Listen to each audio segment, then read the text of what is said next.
attendant, on va parler du bas du classement parce que c'est passionnant. On parlera de Nice aussi, on en dira quelques mots parce que depuis un mois, Nice ne gagne plus un match et a un parcours de relégable, même si Nice est 10e. Mais d'abord, la partie comptable et les faits, comme dirait Jérôme Papin. Vous avez raison, Jérôme. 3 équipes pour l'instant sont dans la nasse, véritablement parce qu'il y a 10 points d'écart avec les équipes qui sont devant. C'est 3, Ajaccio et Angers, voire plus de points que cela encore. Donc on estime que 3, Ajaccio et Angers vont retrouver la Ligue 2. Il reste une équipe sur 4 qui devrait descendre. Soit ce sera Brest, Nantes, Strasbourg ou Auxerre. Les 4 équipes se tiennent en 2 points. Enfin, il y a 1 point de différence entre les équipes à chaque fois. Soit 33 points, soit 32 points. Aujourd'hui, Nantes et Troyes ont fait match nul 2 buts partout. Ajaccio et Brest ont fait match nul 0-0.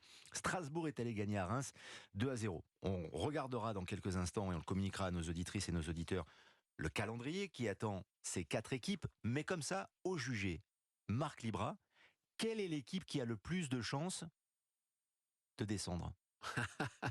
De descendre, c'est-à-dire le 17e, hein, parce que là, 3 Ajaccio, ça paraît compliqué. Si vous préférez.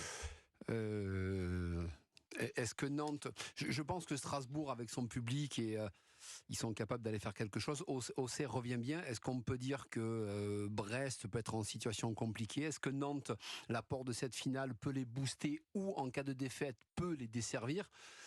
Mais quand on voit ce qui s'est passé cette journée, cette 32e journée, avec les victoires, enfin, ça va être très très chaud, quoi. Puisque Brest n'a pas pu faire la différence aujourd'hui, que Nantes, enfin, ça va être très compliqué. Aujourd'hui, c'est difficile à dire. Détacher une équipe, vous n'arrivez pas. J'ai envie de vous dire que par rapport à Strasbourg et leur public, il y a peut-être quelque chose qui peut se passer. Nantes, ça va sûrement dépendre de ce qui va se passer. Est-ce qu'on va jouer sur l'euphorie ou pas ? Puisque depuis quelques semaines, depuis qu'ils sont qualifiés pour la finale, c'est difficile de gagner des matchs. Strasbourg va jouer Lyon, notamment le Paris Saint-Germain ou encore Nice. Auxerre va jouer Marseille, ce sera le prochain match. Le Paris Saint-Germain et Lens, mais ce sera lors de la dernière journée. Nantes va aller à Brest. Brest va recevoir Clermont, va recevoir Auxerre, plus exactement. Il y aura un match à Marseille aussi. Et puis Nantes, alors il y a la finale de la Coupe de France, qui est peut-être comme un caillou dans la chaussure, avec des matchs contre Lille, contre Montpellier et contre Brest aussi. Brest va souvent jouer des adversaires directs. Est-ce que c'est un atout, Jérôme Papin ? Pour moi, sur les 4, c'est eux. Pour moi, c'est eux qui vont y aller.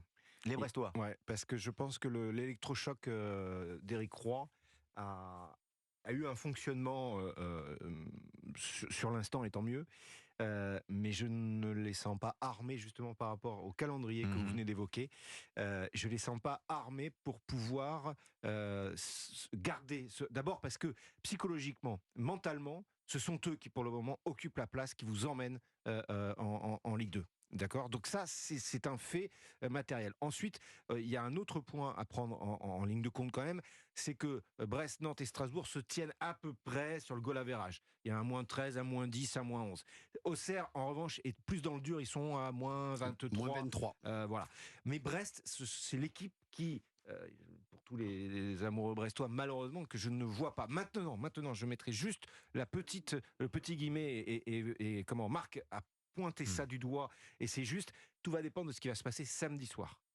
Si Nantes gagne la Coupe de France, la dynamique, je parle sous le contrôle des 2 anciens joueurs qu'ils ont été, la dynamique alors emportera très certainement le groupe pour pouvoir se sauver. En revanche, si ça perd... Ou alors l'effet inverse peut-être. Après une victoire en Coupe de France, il peut y avoir une décompression, Jérôme. Oui, sauf que la seule différence, c'est qu'après vous êtes embarqué avec le peuple jaune qui va vous accueillir, vous attendre, etc., etc.